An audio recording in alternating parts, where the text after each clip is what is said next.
In the previous class, we have discussed about the Lagrange interpolating polynomial, where we have discussed like if there are n plus 1 data points are available, then we can approximate that data with the help of some polynomial at most of degree n. So, in the last class we found out the Lagrange interpolating polynomial.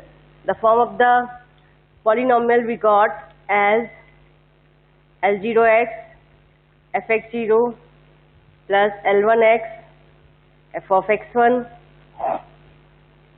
ln x f of xn, where allies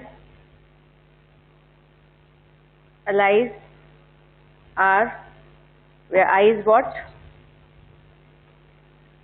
equal to 0, 1, 2 up to n Lagrange polynomials.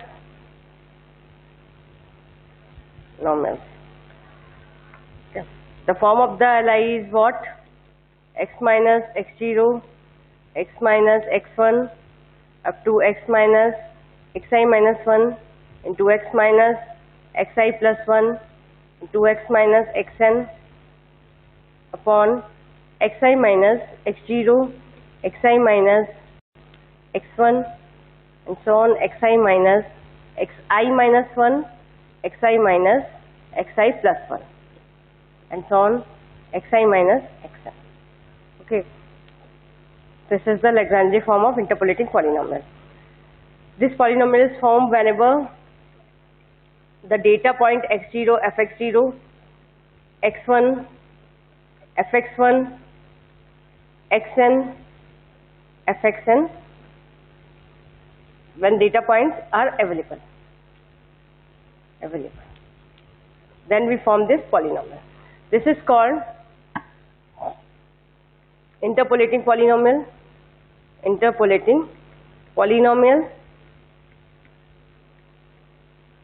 Why interpolating polynomial?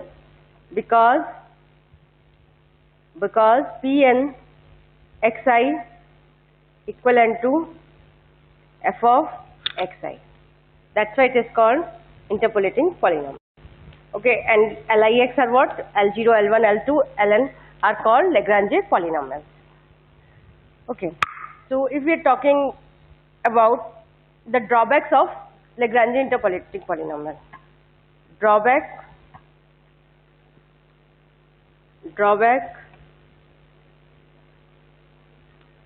of Lagrange interpolating polynomials. Then what is the drawback?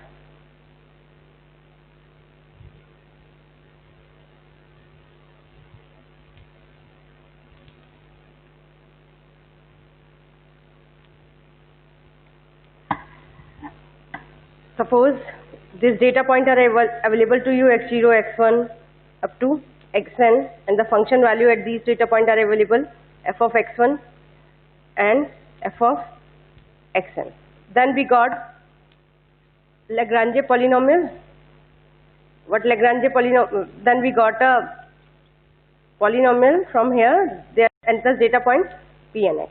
What Pnx? This Pnx. Then we got Pnx in equation 1. Okay, and this Pnx is formed with the help of allies. If we are adding one more data point, then what is happening? Then we have to compute L0, L1, L2, L3, Ln again. Okay, if you want to add one more data point, let us suppose let us add one more data point. Suppose the data point is what? That is xn plus 1. So we are getting one more data point, that is xn plus 1, and the value is at what? fxn plus 1. Then what will get Pn? That is Pn plus 1 degree. Okay, what would be that? L0x fx0 and so on plus Ln plus 1 x f of xn plus 1. Then all allies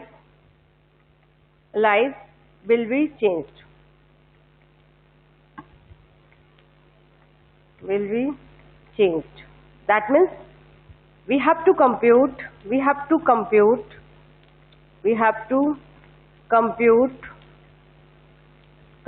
all Lagrange polynomial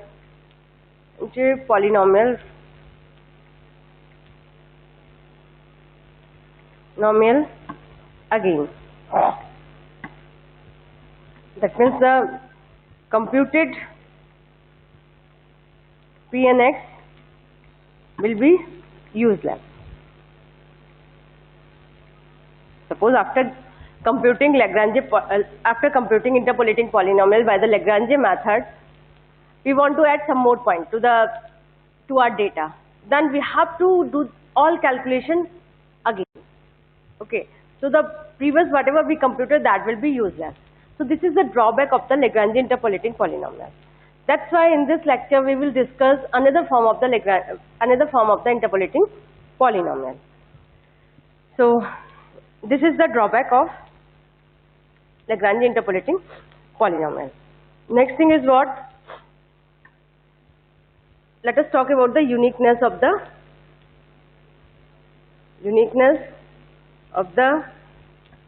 interpolating polynomial.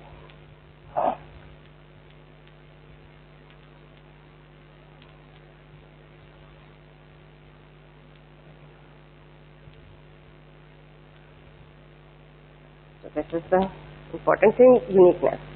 Whether the polynomial we form, that is unique or not. Suppose we are having n plus 1 data point. Suppose x0, fx0, x1, fx1, xn, fxn. Data points available.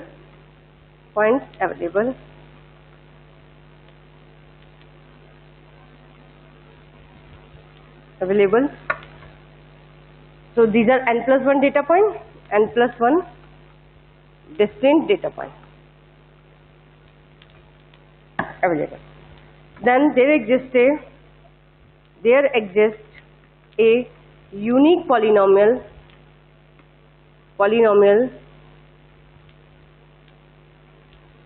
of degree less than equal to 1. Okay. So if we are finding polynomial by the Lagrange method or by the simple method, how we can compute the polynomial with the help of these n data points? It's easy. We can compute by any other method also. So that polynomial is unique or not? The Lagrange form of the polynomial and the other polynomial, they are same or not? Obviously, there always exists a unique polynomial passing through these n plus 1 data points. But the thing is what? Different form of the polynomial is possible. So there exists a unique polynomial of degree less than equal to n passes through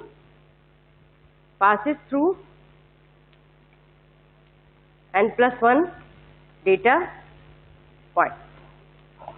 So it is very important thing that the interpolating polynomial that we are finding, that passing through n plus 1 data point, that those are unique polynomials. Okay. So let's discuss next thing. Error in Lagrange interpolating polynomial.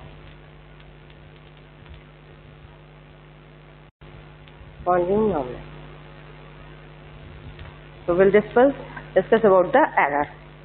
How much error we are received in Lagrange interpolating polynomial. So before that, some of the things should be clear. N plus 1 data points are available to you. Like n plus 1 data points are available. N plus 1 data points are available, or we should say distinct polynomials. Distinct data points are available.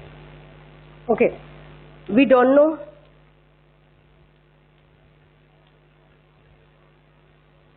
the expression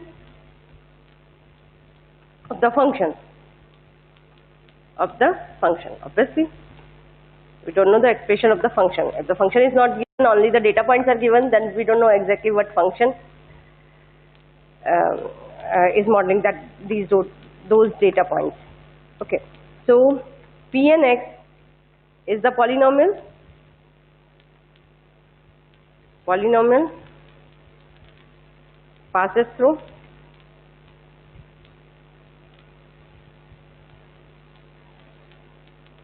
these n+1 data points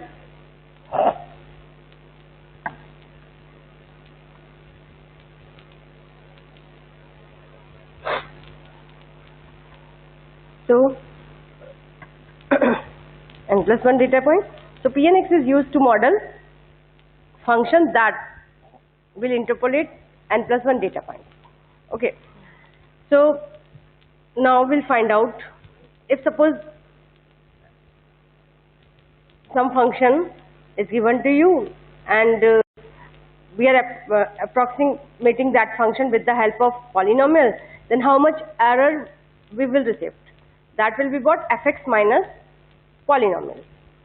Okay, so here in this section what we do, we'll find out error in how much error we are getting whenever we are finding Lagrange interpolating polynomial, or we are approximating interpolating polynomial with the by the function.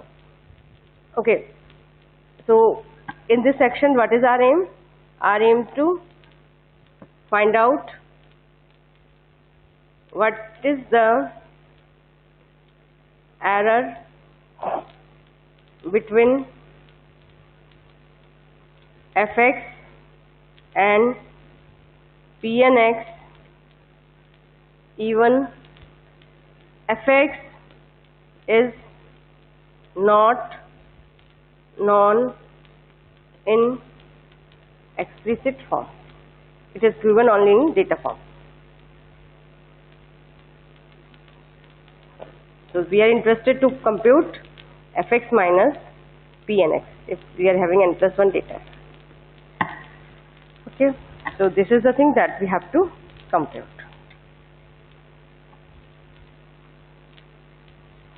So let's derive the expression for the error in Lagrange interpolating polynomial. So we can write the statement of the error. Suppose x0, x1, xn are distinct number in the interval AB and f belonging to Cn+1 AB. What does it mean? What does it mean? That the nth derivative f dash, f double dash, f n+1 exists and it is continuous inside the interval AB. Then for each x belonging to the interval AB, a number C between x0, x1, x2 and xn, and hence in open interval AB exists with Fx minus P and X equal to Fn+1 C factorial n+1 x minus x0, x minus x1, x minus, where P and X is a interpolating polynomial. That is clear. Where P and X is a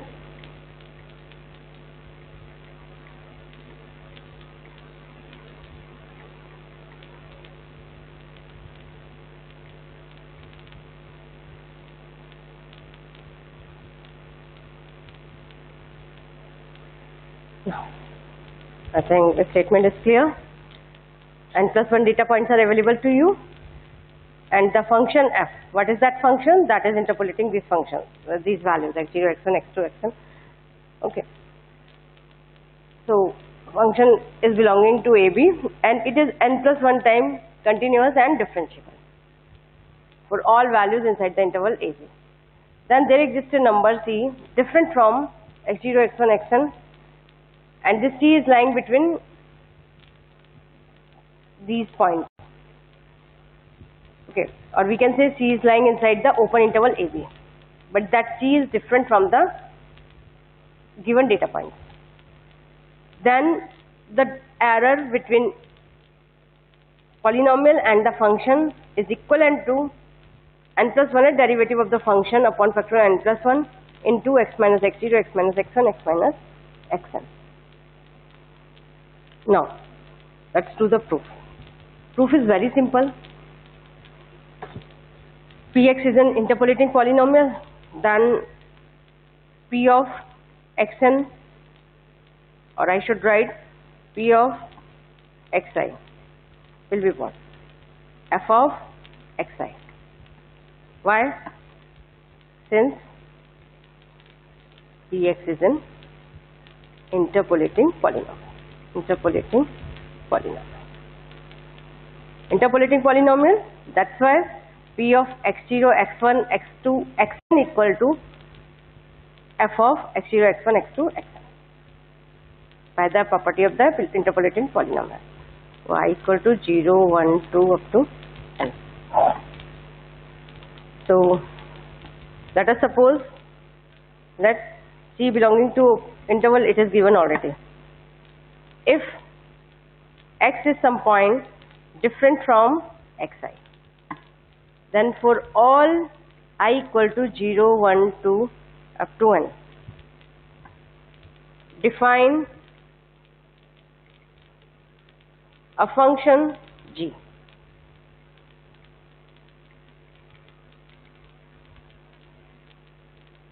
For some interval t belonging to the interval AB, for some point t belonging to the interval AB, such that g of t equal to f of t minus p of t. We assume a form of the function such that gt equal to f of t minus pt minus fx minus px. This x is what?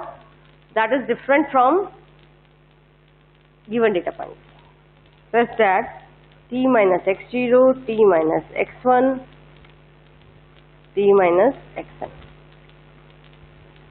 upon x minus x0, x minus x1, x minus xn. So we have defined a function g for some point t in the interval AB. So g of t equal to ft minus pt minus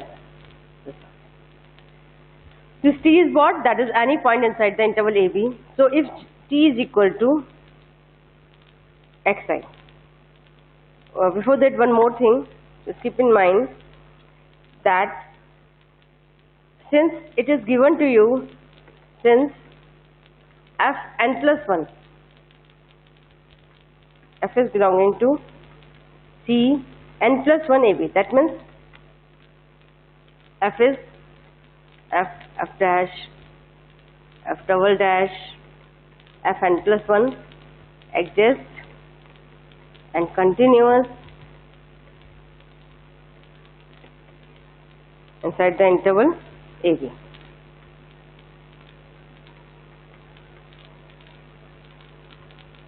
It is given. Okay. Then when this is the function f belonging to this exists and belonging to AB, and p is what? This is px is what? That is always continuous and differentiable function. So we can write px belonging to C infinity AB. That means they are continuous and differentiable. All derivative of the px exists inside the interval AB. Okay. when it is n plus 1 at time differentiable and continuous, it is also the same thing is there. This is what? This is polynomial, and the denominator term is what? That is a constant term, because x is fixed inside the interval AB. So whole g will also be belonging to the interval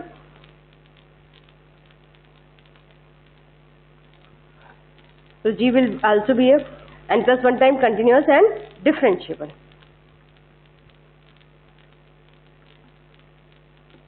Why? Because it is n plus 1 time continuous and differentiable. Same thing with p, fx and px, they are n plus 1 at time continuous and differentiable inside the interval AB. X is what? That is the points inside the interval AB different from the data point. And this whole term, it is what? It is a polynomial, and polynomial are continuous and differentiable function. That's why we can say that g is also n plus 1 at time continuous and differentiable. Okay. So g belonging to Cn plus 1 AB. When this is the case, then for t equal to xi, I equal to 0, 1, 2 up to n, g of xi will be what? It will be f of xi minus p of xi minus, we are putting the value of t. So that's why fx minus px will remain as it is, because x is different from pt, upon x minus x0, x minus xn. In place of t we are putting xi minus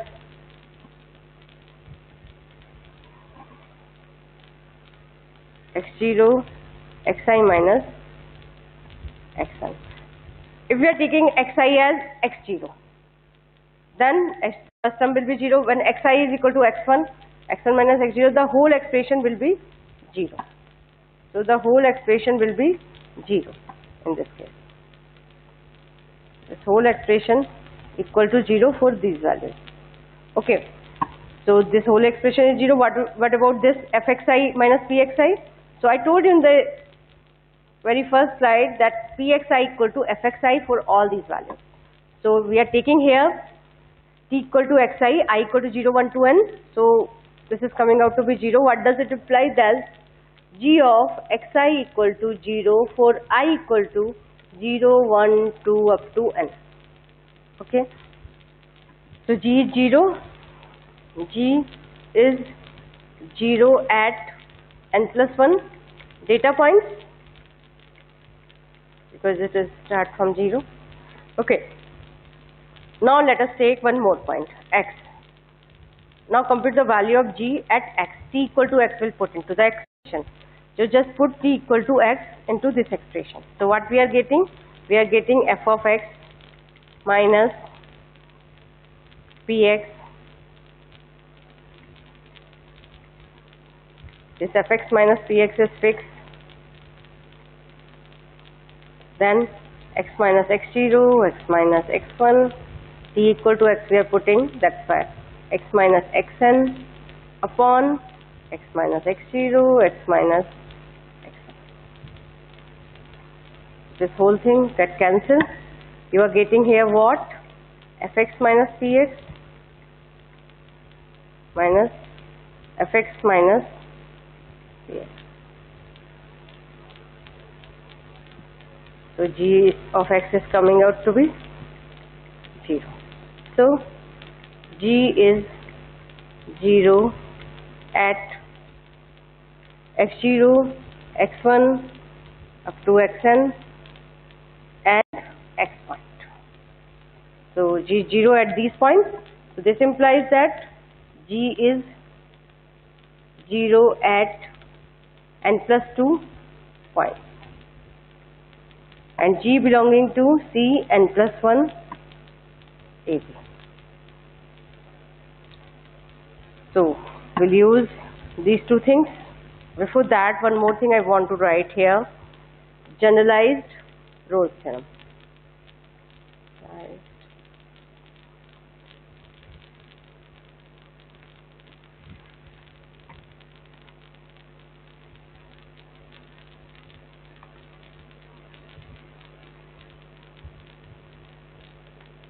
What is generalized Rolle's theorem? Suppose f belonging to the interval AB, f is continuous and differentiable inside the interval AB. Okay. Or when we are writing n plus 1, then f is n times continuous and differentiable inside the interval AB. Okay. So we are writing here f is n times continuous and differentiable inside the interval AB. So this implies that we should write f is n times continuous and differentiable in the open interval AB. Okay. If f of x equal to 0 at n plus 1 points, distant n plus 1 distinct point. Okay, where a equal to x0 less than x1 less than x2 like that xn. Okay. Then a number x, I should say number c belonging to the interval x0 to xn exists with the property that another derivative of c is equal to 0. This is called generalized Rolle's theorem. Okay, if the function f, that is n time continuous and differentiable, and f is 0 inside f is 0 at n plus 1 distant point inside the interval AB, then a number c exists such that f of n c is equal to 0. So we'll use this generalized Rolle's theorem in our theorem. Okay, so g is 0 at n plus 2 points and g is n plus 1 time continuous and differentiable in AB. So there exists a number c. So there exists a number c, or we can say cx, belonging to the interval AB such that f n plus 1 c equal to g n plus 1 c is equal to 0. This is the function of x. That's why I am not writing again and again g of x. Just keep in mind. So this is by generalized Rolle's theorem.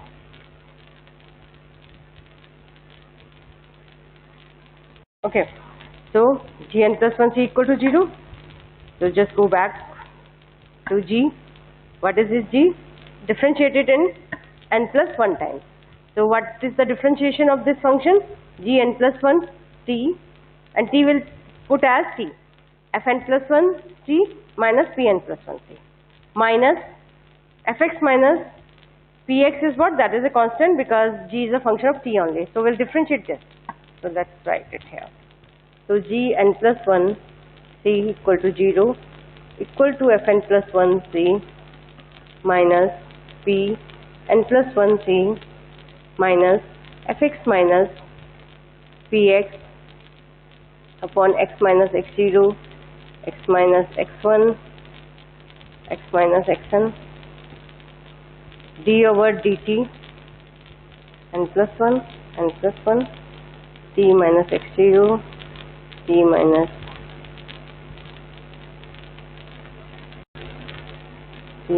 x1, t minus x. What is coming out to be? This is 0, fn plus 1, I should take some more, okay. 0, fn plus 1 c. What is the value of Pn plus 1? C equal to 0. Why 0? Because P is a polynomial. Since P is this Pn. Pnx is a polynomial. Pnc is a polynomial of degree n. So n plus 1 derivative would be 0. So minus 0 minus. This term will remain as it is, fx minus px upon x minus x0 to x minus xn. Here t minus x0, t minus x1, t minus xn. What would be the value? T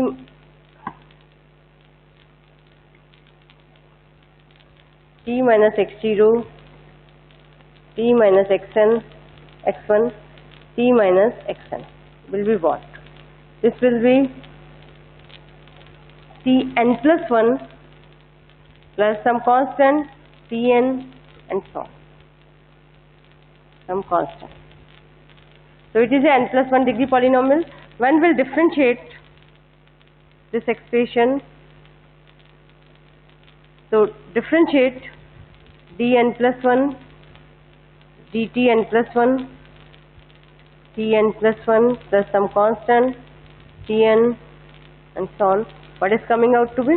It is coming out to be factorial n plus 1. All other term will be 0. So that's why I will use it here, factorial n plus 1. So what does it imply? That fn plus 1c upon factorial n plus 1 equal to fx minus px upon x minus x0, x minus.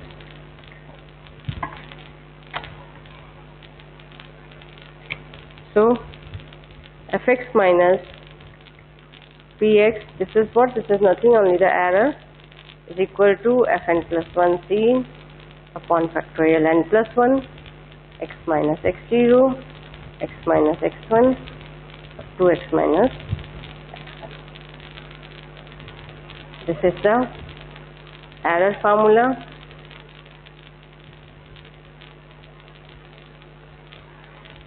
Or error we obtained in whenever we are using Lagrange polynomial.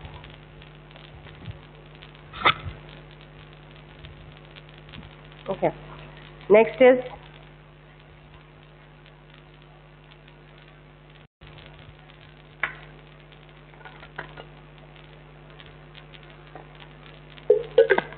Newton divided difference.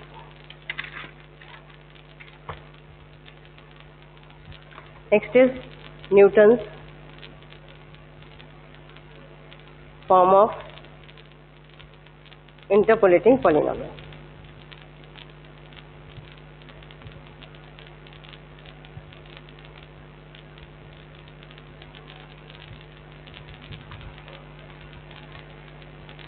I told you, if in Lagrange method we are adding some more data points, then all Lagrange polynomial we have to compute again, and the fresh polynomial we have to form, and we want to avoid this situation. For that reason, Newton form of interpolating polynomial is explored. Okay, so what is Newton form of interpolating polynomial? Let Pnx is a polynomial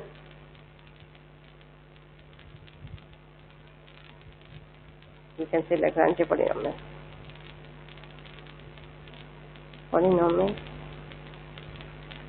that agree with fx at x0, x1, x2, xn.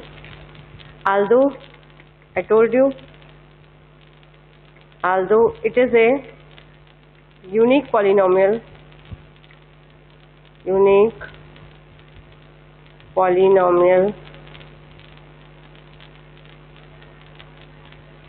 although it is a unique polynomial, in the starting of the chapter I told you there exists a unique polynomial passing through n plus 1 data point of degree less than equal to n. So that's why we are talking about that the polynomial we are getting, that is a unique, but still we can form a different form of the polynomial. Okay, so a unique polynomial, different form, although it is a unique polynomial, we can form another form of the polynomial.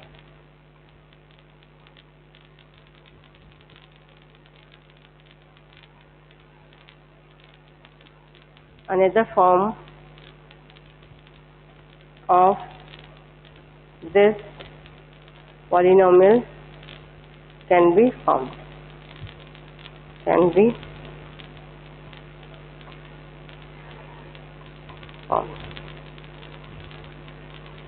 Okay. So how we can form that polynomial? Let us check the divided difference.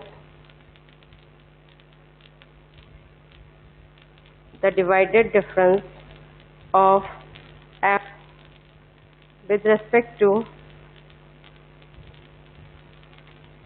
x0, x1, xn are used to express p and x in this form.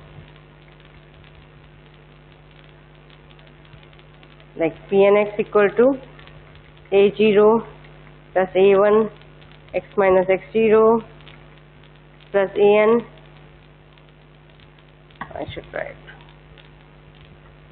a2 x minus x0 x minus x1 plus an x minus x0 x minus x1 and so on x minus xn. So just write a polynomial p and x that is passing through n plus 1 data points. So a general polynomial can be write that is what p and x, a0 plus a1 x minus x0 a2 and so on.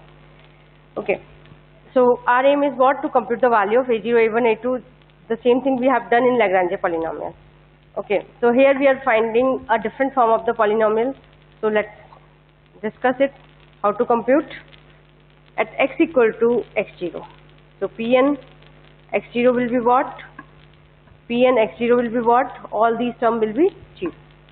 So it is coming out to be a1. And you know already that the Pn x0 is nothing, the function value at 0. So a1 we can take as fx0. Now at x equal to x1, what we are getting? Pn x1 equal to a0 plus a1 x1 minus x0. The value of a1 is coming out to be what? Pn x1 is what? This is f of x1. So we can use that f of x1 minus the value of a0 upon x1 minus x0. The value is coming out to be f of x1 minus f of x0 upon x1 minus x0. Similarly, we can compute the value at x equal to x2. We can get the value of a2 at x equal to x3. We can get the value of a3 and so on. Continue this process. Okay. Now we are introducing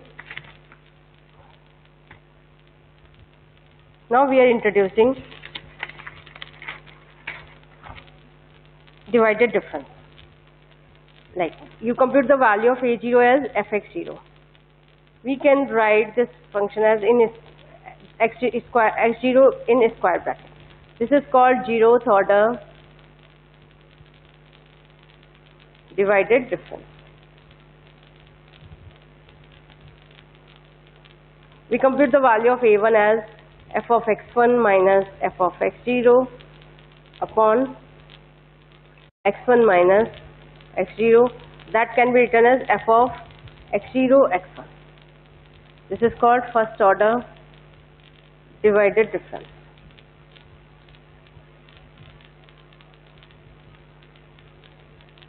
Similarly, the value of a2 we computed, that we can write it fx0 x1 x2. This is equivalent to what?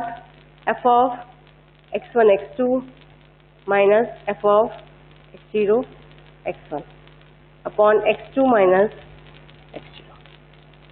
Similarly, we can write an expression that this is second order.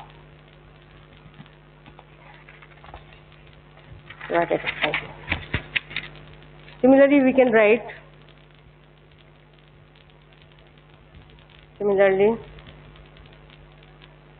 kth order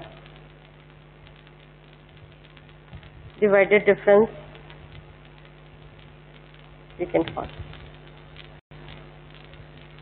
f of x0, x1, x2, xk equal to f of x1, x2, xk minus f of x0, xk minus 1 upon xk minus x0.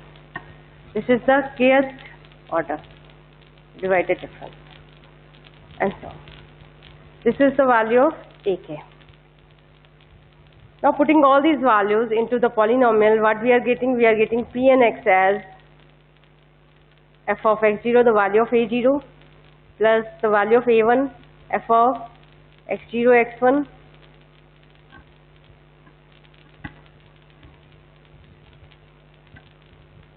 I should write in another way, p and x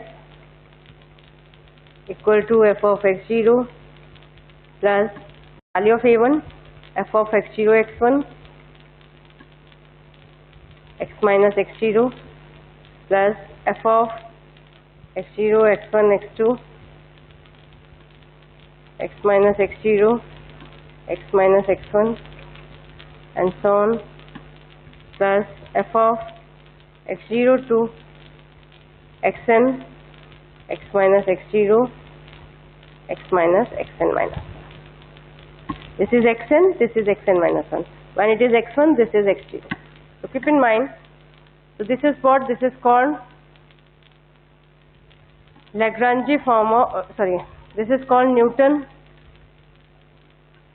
form of, or we can say Newton divided difference polynomial. Newton divided difference polynomial.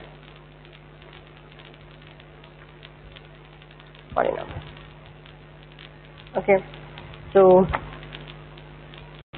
in the next class we will discuss how to compute all these polynomials, how to compute all these divided differences, and then we will form Newton divided difference polynomial. Thank you.